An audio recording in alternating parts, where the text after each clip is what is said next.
সাভারে জমে উঠেছে প্রচারণা, নির্বাচনী প্রচারণা, দৌড়ঝাঁপও বেড়েছে প্রার্থীদের। তবে বিএনপি এনসিপির পাল্টাপাল্টি অভিযোগ রয়েছে। সাভার নয়ারহাট থেকে বিস্তারিত জানাচ্ছেন কামরুজ্জামান।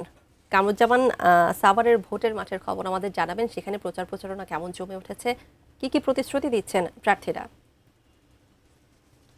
ধন্যবাদ তানিয়া। আমি এই মুহূর্তে রয়েছে একদম নয়ারহাটের ঠিক যে একদম কোহিনূর গেটের সামনেই কিন্তু রয়েছে। এখানে আমরা সকাল থেকেই কিন্তু প্রার্থীরা তাদের দৌড়ঝাঁপ, নির্বাচনী প্রচারণার যে দৌড়ঝাঁপ সেটি কিন্তু আমরা লক্ষ্য করেছি। এরই মধ্যে আমরা দেখতে পেয়েছি যে এরই মধ্যে কিন্তু এনসিপির পক্ষ থেকে যে দিলশানা পারুল, তিনি কিন্তু সকাল থেকেই কিন্তু বিভিন্ন এলাকায় প্রচারণা চালাচ্ছেন। এবং আমি আপনাদের ক্যামেরার মাধ্যমে একটু দেখাতে চাই। তবে এই সাভারে কিন্তু এই 12 তারিখের যে ভোট, প্রায় 7.5 লাখ মানুষ কিন্তু ভোটার, তারা কিন্তু ভোট দেবে এখানে। এটা আসলে সাভারে কিন্তু একটি, যেহেতু শিল্প অধ্যুষিত এলাকা, এখানে কিন্তু একটি চ্যালেঞ্জিং রয়েছে এবং পাল্টাপাল্টি অভিযোগ রয়েছে বিএনপি এবং এনসিপির মধ্য দিয়ে। আমি একটু কথা বলতে চাই যে এখানে দিলশানা পারুলের সাথে আসলে কি অভিযোগ রয়েছে আপনাদেরকে।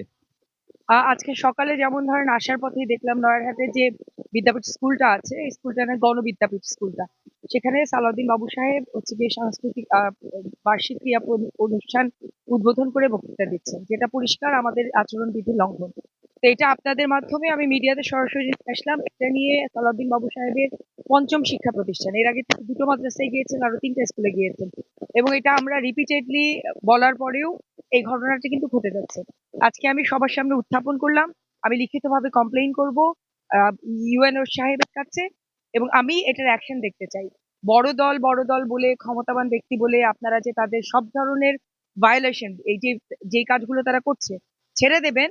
এগুলো এই দফা অন্তত আপনারা করবেন না বলে আমরা প্রত্যাশা করছি। যে আমরা দেখতে চাই আপনারা সরকার আসলে কি পদক্ষেপ নিয়েছে। যেমনটি শুনছিলেন যে এই যে আসলে পাল্টাপাল্টি অভিযোগ রয়েছে যে বিএনপির একজন ক্ষমতাসীন, তার বিরুদ্ধে কিন্তু অভিযোগ করলো যে এনসিপির যে প্রার্থী দিলশানা পারুল। এই ছিল সর্বশেষ আমার কাছে। যে সাভারের নয়ারহাট থেকে আমরা ফিরে যাচ্ছি স্টুডিও তানিয়ার কাছে। তানিয়া।